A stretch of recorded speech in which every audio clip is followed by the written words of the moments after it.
Mixed by Sunil.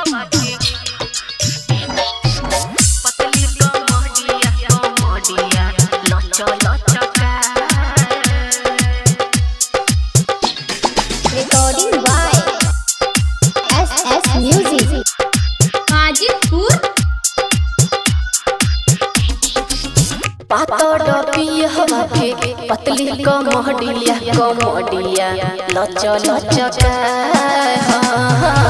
पातर पियहवा के पतली कमहडिया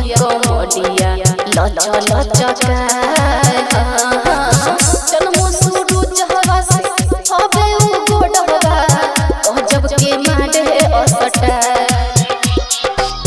जन्मो सूरज हवा से हवे उ गोडवा गजब के माडे असटा ए सखिया पातर पियहवा के पतली कमहडिया लच लचका पातर पियहवा के पतली कमहडिया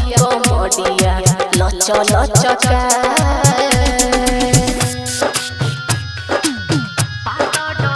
म्यूजिक डायरेक्टर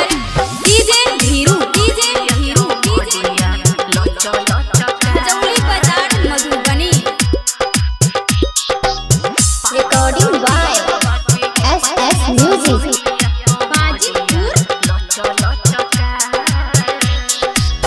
पियवा की अखिया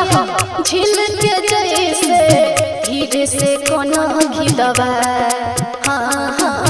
ताकेला जब जब हमर ओढ़िया देखते हम रह जाए पियवा की अखिया झिल के जैसे धीरे से कोना घिदवा ताकेला जब जब हमर ओढ़िया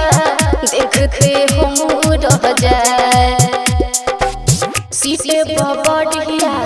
ओठेल मुछिया रहेल हरदम मुस्कान पातर पियहवा के पतली कमहडिया लच लचका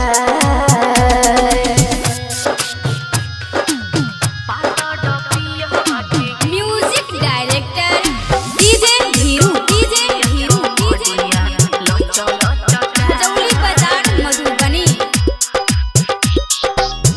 Recording by SS Music. Hajipur पियवा के बोलिया कोयल के जैसे कहबो ना हम पे खिसिया कैला पे गलती भी हमके न डांटे प्यार से गला लग जाए पियवा के बोलिया कोयल के जैसे कहबो ना हम पे खिसिया कैला पे गलती भी हमके न डांटे प्यार से गला लग जाए ए सखिया खिलल बा भगिया सोनी रगबानी के अदा पे पिया के लुभा पातर पियहवा के पतली कमहडिया लच लचका